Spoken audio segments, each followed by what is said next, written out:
What's up, agents, and welcome back to another Division video, where today we're in the Chinese version of the Division 2.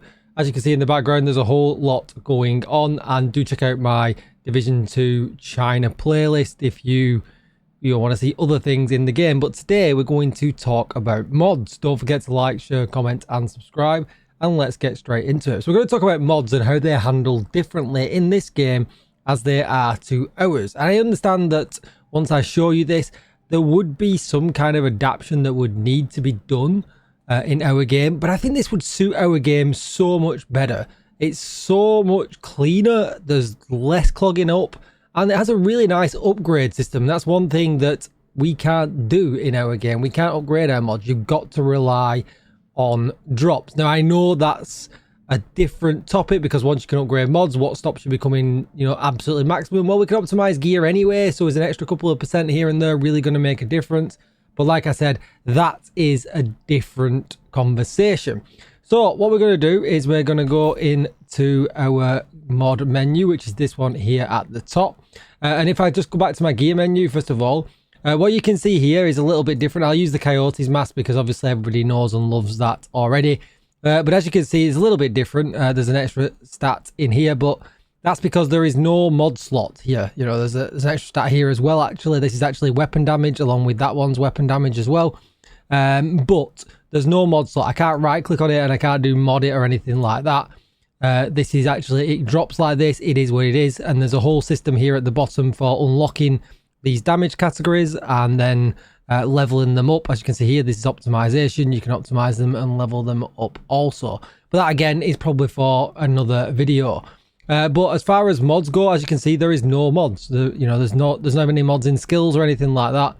They have this mod menu instead, and what you apply to these applies to whatever gear that you put on. So for instance, the mask slot here can have these three mods. And that applies to whatever mask you put on. So you can come in here and just change it. That's absolutely fine. You're not restricted. There's no penalty for changing them or anything like that. You can just change them. But it just makes it a whole lot easier. As far as I know, there's no loadout section for this either, which I guess could be good if you're switching between a DPS build and perhaps like a Seeker Mine build or a skill build or something like that. And as you can see around the boxes, the type of mod that you can put in is restricted. So for instance, you can see here gloves can take 3 red mods, whereas chest can only take 3 blue mods.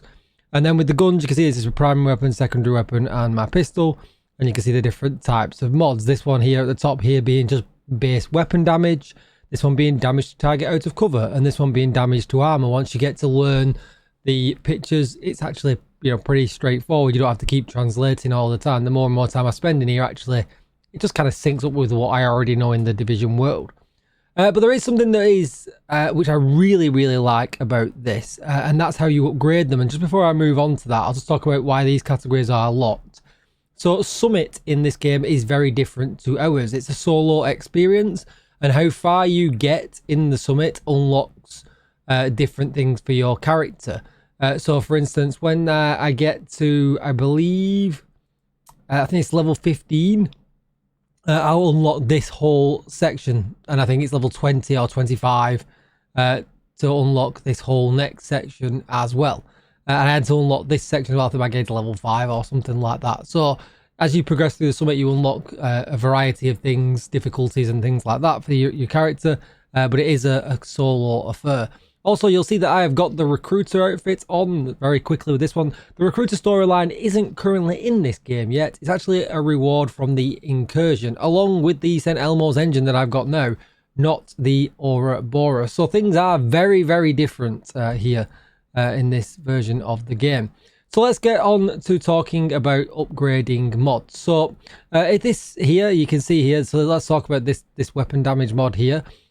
So this here means that it is level 1 and I have got one of them. This one is level 2 and I have got one of them. This one's level 3 and this is the only one that I have. So yeah, obviously when I say one of them, that's this one and one more. This is level 2 and one more. And the reason why duplicates are important is if I come out of this menu and I kind of flick around here. Let me just get to the right menu to show you this.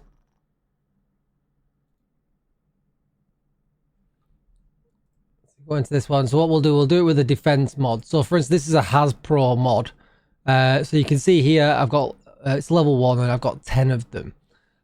So what I can do with this, I have already leveled some up, but I'll do it with this one just to show you.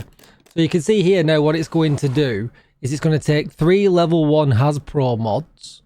It's going to charge me this amount of money and it's going to make you 1 level 2 mod. And you can see all the differences in stats here as well and stuff and things like that. It's going to give me extra 3% on the Hasbro stat. And that's great. And you can actually take that one step further. If I press what would be the letter D up in the corner here, it actually means that I've got enough to do this and make a level 3 mod. So again, I was like, oh, all right, okay, that's really, really cool, because to make a level 3 mod, you need 3 level 2 mods and so on and so on and so on. And I've seen people with like up to level 8 of these. I don't actually know how high it goes, but obviously it goes, you know, pretty high. So what we'll do, we'll go into this one here, because I've already leveled this one up to 2. So as you can see here, I won't have enough to take it to create a level 4 mod, but I could create a level 3 mod. I'm going to hold it. It's going to, so you can see there it's using 6 level 1s. It's using an extra level 2. It's going to take that amount of currency off me. Craft away, and out comes a shiny new level 3 Hasbro mod. And then obviously then I can just go back, and if I wanted to put Hasbro in my build, so for instance in here, I could just go here, I could find where it is, there it is at the top, and just equip it, and that would give me 9% Hasbro. So yeah, the mod system in this game I think is really, really cool. Obviously it would have to be kind of, you know, equalized to our stats in the game. The stats in this game are absolutely wild. I've seen people with 500% critical hit damage, even though there's only still a 60% critical hit cap. And there's probably more to this than I'm actually missing out on. A big shout out to Virtuals, who has taught me through a lot of these things. When the other night he was like showing me mods and stuff and things like that. But yeah, I mean, it's pretty insane. As you can see there, this mod gives me, you know, at level 3, it gives me 12% damage to targets out of cover, which is, you know, a huge stat. So you can become very, very powerful. But they do have some very, very bullet spongy enemies, depending on what difficulty you're playing as well. You can become, you know, although you can become, you know, much more powerful in this, you know, and there certainly is that power fantasy running around the streets, one-shopping things, you know, is common with, you know, just your normal AR or whatever when you're powered up. They do have some extremely hard bullet spongy bosses as well. But I do think as far as cleanness goes, organization, and the way it works, I think as long as it would fit in with our loadout system, because it kind of would have to. This version of the game, you're really only either a DPS or an Oxy skill builder. I've not seen anybody ever run a tank. There seems to be no need for tanks whatsoever. I've never seen anyone run healers or anything like that. That, you know, the versions of them builds are so powered that balance is way off. And whether that's something they'll address or not, I don't know. But it does mean that they have to change builds way less than what we do. So for us, it would have to be worked into the loadout system. But yeah, as far as the system goes with the upgrading and things like that, I think it's very clean. It's certainly very, you know, easy to manage. And yeah, it's just overall very good. Alright, I'm going to get off now. Just so you notice, if you're not 300 space in my items, there is one thing that has come out today. I don't think we can go there yet. There is the Abyss game mode that is due to release anytime soon this week. So that apparently is like Summit, where we go up. This one, you go down. I'm not sure how good it is. I'm not sure what the rewards are. It's seasonal. It comes and goes, a bit like Kenley College. But do stay tuned to the channel for a little bit of gameplay information on that. And I have completed this Chinese New Year version now as well. So when I can get some decent gameplay, because at the moment I'm still very much a hard carry. So don't forget to like, share, comment and subscribe. Thanks for watching, and I will see you in the next one.